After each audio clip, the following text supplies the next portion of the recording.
Ayan had everything he had once dreamed of: a stable job, a respectable income, and a comfortable life in a bustling city. Yet every morning, as he sat in his car in the office parking lot, he felt an unexplainable emptiness. He had convinced himself that happiness would come with professional success, but the more he achieved, the more distant happiness seemed. It wasn't just work. His relationships felt mechanical. His friendships seemed to fade with time, and the once joyful experiences of life had become dull routines. He scrolled through social media, watching people travel, laugh, and celebrate, wondering why his own life felt so different. One evening, after another exhausting day at work, Ayan decided to take a detour on his way home. He drove aimlessly until he found himself near an old, familiar park. Something about it reminded him of his college days when life was simpler. On a whim, he parked his car and stepped out. As he walked along the park's pathway, he noticed a woman sitting on a bench, staring at the sunset, with a serene smile. It took him a moment to recognize her: Mira, an old friend from college. "Mira," he called out hesitantly. She turned, her face lighting up with recognition. "Ayan, it's been so long." They sat together, catching up on life. Mira's life had taken a completely different path. She had faced setbacks, losing a job, health struggles, and financial instability. Yet, there was something about her that puzzled Ayan. Despite all these hardships, she radiated peace and happiness. "How do you do it?" Ayan finally asked. "How are you so happy, despite everything you've been through?" Mira smiled. "Because I choose to be.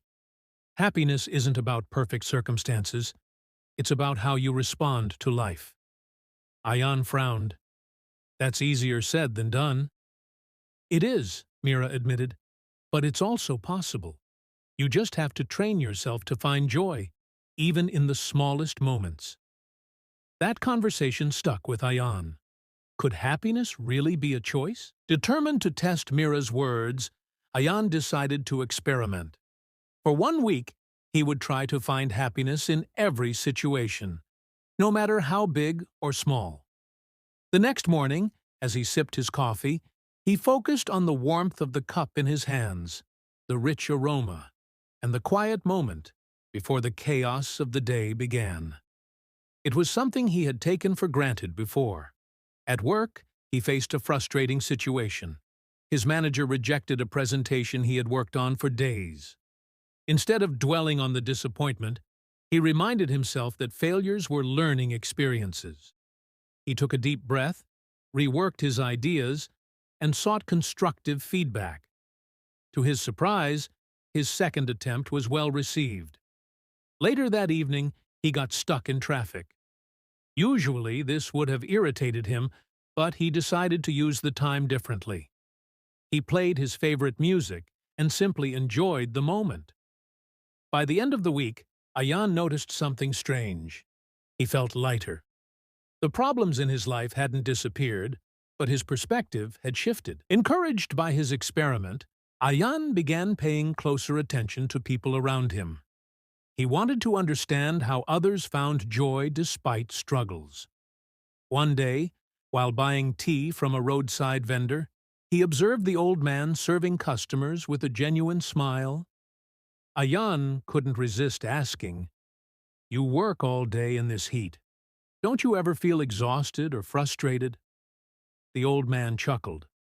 "Of course I do. But what's the point of being unhappy about it? I get to meet people, have conversations, and make a living. If I focus on what I don't have, I'll always be miserable. Instead, I choose to enjoy what I do." Ayan walked away, deep in thought. Was happiness really that simple? A few days later, he saw a group of children playing in the rain. They had no expensive toys, yet their laughter filled the air. Watching them, Ayan realized how easily people find joy when they stop overthinking. His biggest lesson, however, came from an unexpected source, his office janitor, Ravi. Ravi always greeted everyone with a warm smile, regardless of his own troubles. One evening, Ayan struck up a conversation with him.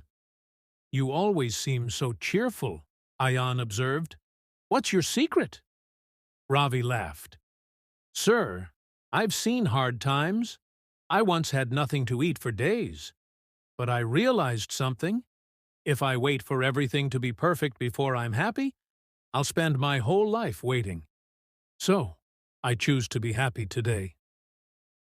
That night, Ayan couldn't stop thinking about Ravi's words. Just when Ayan thought he had figured it out, life threw its biggest challenge at him. He lost his job. The news hit him like a storm. Fear, anger, and disappointment flooded his mind.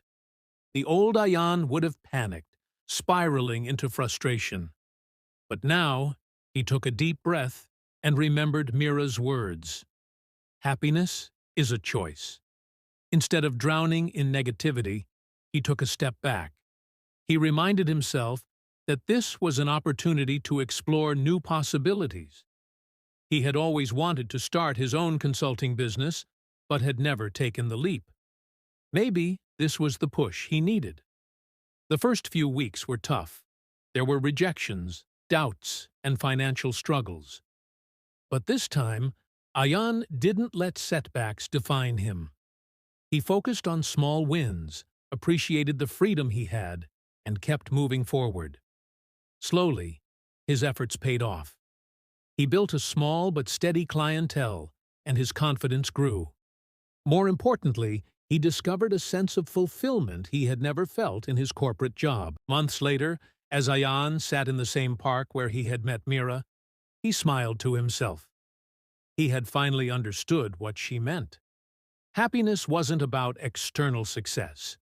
It was about mindset, perspective, and gratitude. Life would always have ups and downs, but he now knew that he had the power to choose how he responded. As if on cue, his phone buzzed. It was Mira. "How's the happiness experiment going?" she asked playfully. Ayan chuckled. "It's no longer an experiment. It's a way of life." Mira laughed. "Welcome to the club." And for the first time in a long while, Ayan felt truly, deeply happy. Happiness isn't about perfect circumstances. It's about finding joy in small moments, embracing challenges with resilience, and choosing a positive mindset. No matter what life throws at you, happiness is always within reach. It's just a matter of perspective.